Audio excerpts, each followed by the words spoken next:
इस समय जो चाइना और भारत के बीच एलएसी विवाद चल रहा है उस पर लगातार राजनीति हो रही है और अब एक नए सिरे से राजनीति की शुरुआत कर दी है राहुल गांधी ने ट्वीट करके।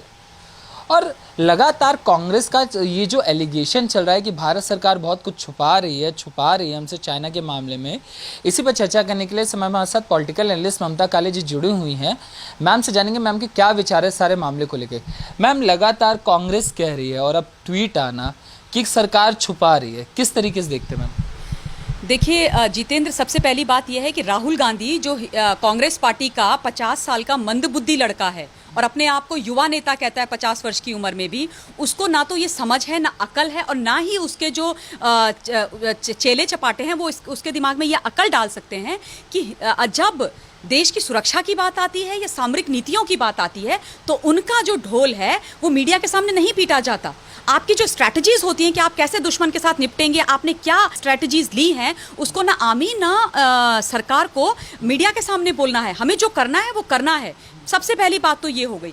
दूसरी बात, राहुल गांधी किस अथॉरिटी और किस हक से चाइना के ऊपर शब्द भी एक बोलते हैं? पूरी कांग्रेस पार्टी कैसे बोल सकती है? ये भूल गए हैं क्या कि अगर आज अक्साई चीन की जो समस्या हमारे सामने है वो किसकी देन है? इनके नानाजी पंडित नेहरू, चाचा नेहरू की देन है। देखिए, जब 1947 और 48 में जम्मू कश्मीर को लेकर के हिंदुस्तान ने लड़ाई लड़ी थी पाकिस्तान के साथ, उस वक्त जब युद्ध चल रहा था और हम बिल्कुल पीओके को भी अपने पास लेने वाले थे, कुछ दिन और चलता पीओके हमारा होता, हम नेहरू जी ने एक तरफा युद्ध विराम लगा दिया और उस समस्या को लेकर के चले गए वो यूएन में। क्यों गए यूएन में? ना वो रुकवाते, ना पीओके होता और ना आज अक्साई चीन की ये मुसीबत होती। क्यों? क्योंकि उसके बाद जो है पाकिस्तान ने हमारा अक्साई चीन जो है चाइना को गिफ्ट कर दिया।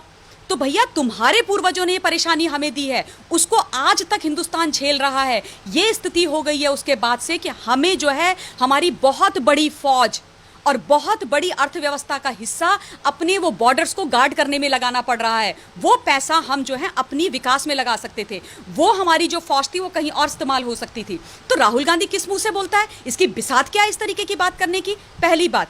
दूसरी बात, जब भी जितेंद्र हिंदुस्तान की एकता अखंडता का प्रश्न आया या जब भी हिंदुस्तान वर्सेस दुश्मन आया, तब राहुल गांधी ने खड़े होकर अपने देश का साथ नहीं दिया है। उसने बाहर वालों का, दुश्मन जो हमारे देश हैं, मुल्क हैं, उनका साथ दिया है। मैं आपको दिलाती हूँ याद, 2017 में जब डोकलाम हुआ था, उस वक्त जब वो स्थिति चल रही थी डोकलाम की और हमारी जो सरकार है, हमारे जो माननीय प्रधानमंत्री जी है मोदी जी, इतनी अच्छे से उसके साथ डील कर रहे थे, ये व्यक्ति राहुल गांधी तब कांग्रेस का वाइस प्रेसिडेंट हुआ करता था, ये मिलने चला गया चाइना के डिप्लोमेट से। और उसके बाद जब बहुत बारी पूछा भी गया तो इन्होंने बोला कि नहीं, मैं नहीं गया।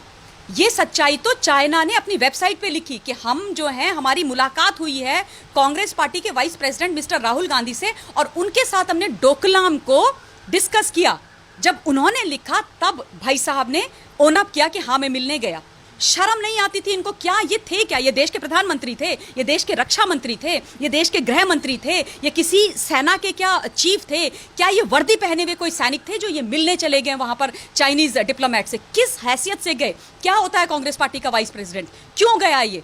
क्यों नहीं लोग इनसे ये प्रश्न पूछते हैं और आज तुम इस तरीके का ट्वीट करते हो? अब मैं आपको बताती हूँ, इनका दूसरा एग्जाम्पल देती हूँ कि किस तरीके से इन्होंने इससे पहले भी उसके बाद भी देशद्रोही की बात करी है।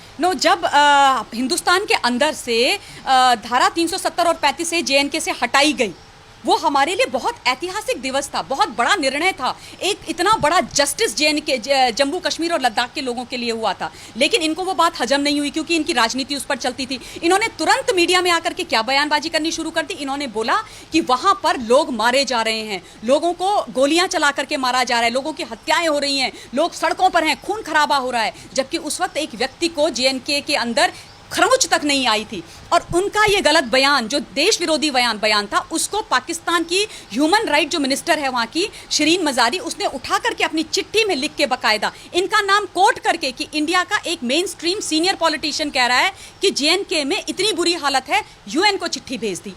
और उसके बाद क्या हुआ, हम बदनाम हुए, हिंदुस्तान बदनाम हुआ। तो अच्छी बात है कि सच्चाई सारे विश्व को पता है और इंटरनेशनल फोरम में आज हमारी बहुत इज्जत है। लेकिन ये व्यक्ति तो कोई कसर ही नहीं छोड़ता है। इस व्यक्ति ने आज तक देश के पक्ष में कभी खड़े होकर के बात नहीं करी है। मोदी जी का विरोध करते करते ये लोग देश के विरोध में उतर के आ गए हैं। इनको ये समझ में तो इनको आता है, लेकिन ये देश के हैं ही नहीं। क्या चिंता है राहुल गांधी को और उसकी माता जी को और उसकी बहन को इस देश की?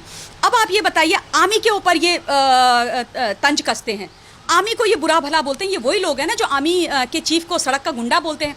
मैं इनकी पोल पट्टी और आगे खोलना चाहती हूँ। देखिए, इन्होंने औरत के लिए 1 रैंक 1 पेंशन के लिए आर्मी एयरफोर्स बोलती रही, इन्होंने कभी नहीं दिया। वो आप छोड़िए, आप सोचिए जितेंद्र, ये देश आज अगर हम स्वतंत्र हिंदुस्तान में बैठे हैं, इस स्वतंत्र हवा में हम सांस ले रहे हैं, किसकी बदौलत है?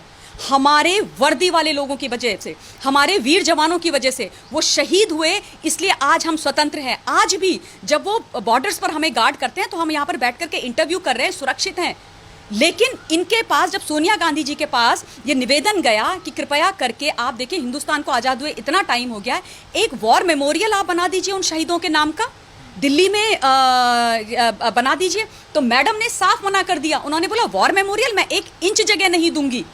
और अब जो है हिंदुस्तान के माननीय प्रधानमंत्री जी ने वॉर मेमोरियल बनाया, और जिसके लिए इन्होंने बोला था कि इंडिया गेट की स्वतंत्रता सुंदरता खराब हो जाएगी अगर आप वहां पर बनाओगे। अब आप जाकर के देखिए, आप कितना खूबसूरत वॉर मेमोरियल बना, और इतना बढ़िया वहां पर होता है। हर रोज एक शहीद परिवार वहां पर आता है, ट्रिब्यूट देता है अपने परिवार के उस शहीद की शहादत को, और उनका भी सम्मान किया जाता है। जिन लोगों ने ये हरकत करी है वो बात करते हैं कि आप जो हो आर्मी और एयरफोर्स और नेवी और पैरामिलिट्री फोर्सेस से आप प्रश्न करोगे, शर्म नहीं आती आपको? मैं बताती हूँ आपको, जब उत्तराखंड के अंदर आपदा आई थी 2013 में, तो भाई साहब मंदबुद्धि व्यक्ति ये गए वहां पर कि मैं आपदा का परेशानी देखने जा रहा हूं। इन्होंने वहां जाकर के क्या किया, जो आर्मी वाले जवान बेचारे जो वहां पर सेवा कर रहे थे, काम कर रहे थे राहत का, उनको उनके टेंट से बाहर निकाल दिया और खुद आराम फरमाने अंदर चले गए। ये इज्जत करते हैं ये वर्दी वालों की, ये इनका सम्मान है वर्दी के लिए। CDS तक तो ये दे नहीं पाए। और एक बहुत ज़रूरी बात और मैं बोलना चाहती हूँ, ये बात करते हैं ना देशभक्ति की, हमने देश के लिए बहुत किया, देश को बचाया। हमारे देश में उरी पर अटैक हुआ जितेंद्र, हमारे देश में बालाकोट पर अटैक हुआ और हमारे 40 CRPF के जवान शहादत पा गए, शहीद हो गए। उसका बदला आज के प्रधानमंत्री ने लिया। उन्होंने सेनाओं के साथ खड़े होकर के उरी का बदला भी लिया सर्जिकल स्ट्राइक से, और बालाकोट का बदला लिया एयर स्ट्राइक करके। उनके घर में घुस के आतंकियों को मारा, उनकी छाती पर बैठ के आतंकियों को मारा, और ये बता दिया पाकिस्तान स्पॉन्सर्ड आतंकवादियों को कि ये नया हिंदुस्तान है, छेड़ोगे तो काट के रख देंगे तुम्हारे घर में घुस करके। क्या यही काम 2008 में जब 26/11 हुआ था, मुंबई पर इतना गंदा अटैक हुआ था, उस वक्त नहीं हो सकता था?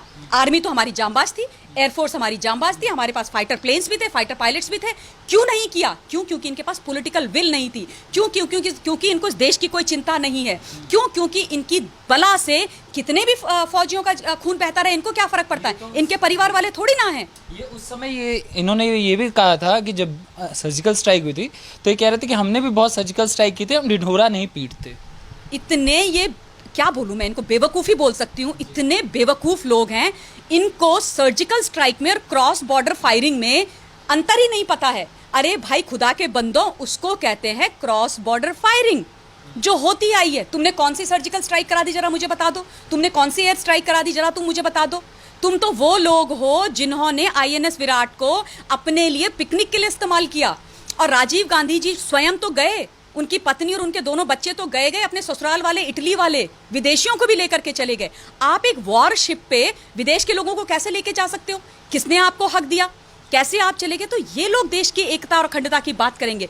ये लोग बात करेंगे कि आप हमें बताओ, राहुल गांधी पूछेगा कि आप हमें बताओ कि आप क्या कहते हैं, किस तरीके से चाइना के साथ आपकी क्या स्ट्रैटेजीज हैं? स्ट्रैटेजी की मीनिंग भी पता है क्या इनको? ये तो पार्ट टाइम पॉलिटिशियन है जितेंद्र। आजकल तो कोरोना के चक्कर में यहाँ फंसे हुए, वरना कब के ये विदेश में फुर्र हो चुके होते। तो इनसे क्या उम्मीद करनी है? ये भी कह रहे थे कि मैम हमारी सरकार होती तो हम कोरोना में वर्ल्ड लेवल का काम करते। उन्होंने ये भी कहा था कि अगर ये हमारी सरकार होती, ये सरकार नहीं होती, तो हम इसको वर्ल्ड क्लास व्यवस्था बना देते। हाँ, ये बात मैं अग्री करती हूँ, बिल्कुल सही बोला, वर्ल्ड क्लास व्यवस्था बनती। पूछो कैसे? बिल्कुल जैसे वर्ल्ड में हो रहा है ना, विकसित राष्ट्रों में लाखों की तादाद में लोग मर गए हैं, यहाँ भी लाखों की तादाद में लोग मर चुके होते। जो संख्या, जो हमारा मोर्टालिटी रेट अभी विश्व में सबसे कम है, वो विश्व में सबसे ज़्यादा होता। जो हमारा रिकवरी रेट आज ऑलमोस्ट 50% पर पहुंच गया है, वो जो है यूएस और इटली और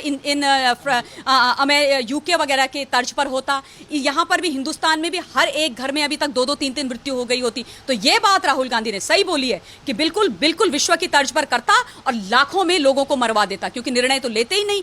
आज इनको तकलीफ पता है क्यों है? जो अब जो है अनलॉक भी शुरू हो गया, तब भी ये लॉकडाउन का रोना रोते हैं। इनको तकलीफ क्यों है मैं बताती हूँ। क्योंकि इनकी क्या इच्छा थी कि हिंदुस्तान के अंदर सही निर्णय ना लिए जाएं, समय पर लॉकडाउन ना हो, लाशें बिछ जाएं और उन लाशों के ऊपर ये राजनीति करें। ये है इनका सच्चा चेहरा, जिसको मुझे लगता है कि हर एक सच्चे हिंदुस्तानी को बेनकाब करना चाहिए, तब ये बड़े खुश होते। पर आज जो है ये कहते हैं कि नहीं नहीं नहीं नहीं, लॉकडाउन करके बहुत गलती कर दी। क्योंकि अब करेंगे क्या? मृत्यु दर तो, मोर्टालिटी रेट तो बहुत कम है, रिकवरी रेट तो बहुत हाई है। तो राहुल गांधी, सोनिया गांधी जी और प्रियंका मैडम की तो ठप कहानी। तो यही तो बात करेंगे ये। तो अब जो स्थिति चली है मैम, ये जो सारा अब चल रहा है, ये बार बार राजनीति करना क्या मतलब सही है? जो बॉर्डर की सारी विवाद चल रही है, सरकार है, आर्मी है, सब देख रहे हैं, मगर इनका कहना कि हमें भी बताओ। नहीं, पर आप मुझे ये बताओ, ये होते कौन है पूछने वाले? इनको क्यों बताओ? राहुल गांधी क्या है? विपक्षी दल है, हम इतनी बड़ी विपक्षी दल है, हमें काहे का विपक्ष? कौन सा विपक्ष? सीटें पूछो इनकी कितनी हैं? अरे इनको तो देश ने 2019 में इतना भी जनादेश नहीं दिया कि विपक्ष में ढंग से बैठ पाए, विपक्ष का इनका नेता बन जाए। ये कौन सा विपक्ष है? और ये खुद को विपक्ष कहते हैं। इतने ये डिस्ट्रक्टिव माइंडसेट के लोग हैं। इन्होंने आज तक 1 पैसे का, 5 पैसे का 1% कंस्ट्रक्टिव ऑपोजिशन नहीं किया। देखिए, ऑपोजिशन में भाजपा रही है, सालों साल रही है। और करिए, आप ऑपोजिशन कीजिए, मैं भी कहती हूँ करिए, बिल्कुल अवश्य कीजिए। आप होना चाहिए, क्योंकि जो सरकार सत्ता में बैठी है उसको दंभ नहीं आना चाहिए। लेकिन आप ऑपोजिशन उनकी गलत नीतियों का कीजिए, कंस्ट्रक्टिव ऑपोजिशन कीजिए। जब सरकार सब कुछ सही कर रही है, जब देश के प्रधानमंत्री सब कुछ सही कर रहे हैं, तो क्यों, किस बात का ऑपोजिशन? और ऑपोजिशन में और देश विरोध में बहुत फर्क है जितेंद्र। आप जो है देश के प्रधानमंत्री का ऑपोजिशन कर सकते हो, विरोध कर सकते हो, लेकिन उनका विरोध करते करते तुम देश विरोध पे उतर आते हो और फिर तुम चाहते हो कि तुम्हारे लिए कोई कुछ ना बोले। तो ये तो नहीं चलेगा ना भाई। आप तो जाके इटली में बस जाओगे, हम तो हिंदुस्तानी हैं, हमें तो अपना देश प्यारा है, हमें तो अपनी मट्टी प्यारी है। और तुम अगर हमारे देश में बैठ करके, इसी देश में तुम जो हो राजनेता बनो, राजनीतिक खिताब लो, बढ़िया सफ़ेद स्टार्च लगा हुआ कुर्ता पैजामा पहन के घूमो, और उसके बाद तुम उम्मीद करो कि जब तुम ऐसी बेतुकी बातें करो तो तुमसे प्रश्न भी ना करें, ये नहीं चलेगा।